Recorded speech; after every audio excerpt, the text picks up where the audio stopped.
يا مرحب يا مرحب بيكم يا 300 ألف أهلا وسهلا. قاعدة رقم 25 من كتاب The Rules of Love Put each other first. الحقيقة القاعدة دي يعني بتستخدم ممكن أقصى اليمين أو أقصى اليسار. فكرة اللي أنا أحط غيري أولوية، وهنا نحط تحت التضحية 900 خط.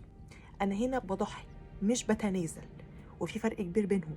في فرق بين اللي أنا بكامل رضا مني، يعني بص انا راضيه اخد من وقتي وادي للناس اللي بحبها، مش حاسه ان انا مجبره على ده. مش هنا التضحيه، والتضحيه مطلوبه، يعني التضحيه مطلوبه عشان العلاقات الانسانيه ما تاخدناش وتقع. ليه بقول في ناس بتسيء استخدام القاعده دي؟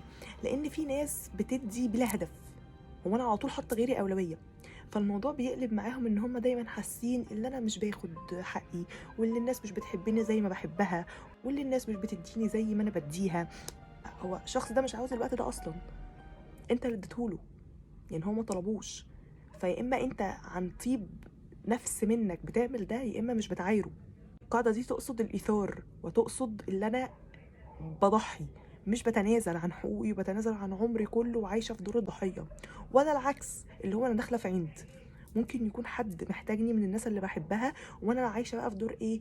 لا، انا اولويه، انا ما عنتش هضحي براحتي عشان خاطر حد. اللي هو احنا داخلين في عند وكبر وكبرياء بلا هدف، مفيش مبرر، يعني مفيش سياق لده، بس هو لا، انا ماليش دعوه.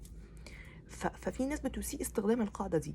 فانا كأريك بصراحه شايفه القاعده دي عشان تكون متزنه لازم تكون بمعنى التضحيه والايثار، مش المبالغه في العطاء ولا البخل في العطاء.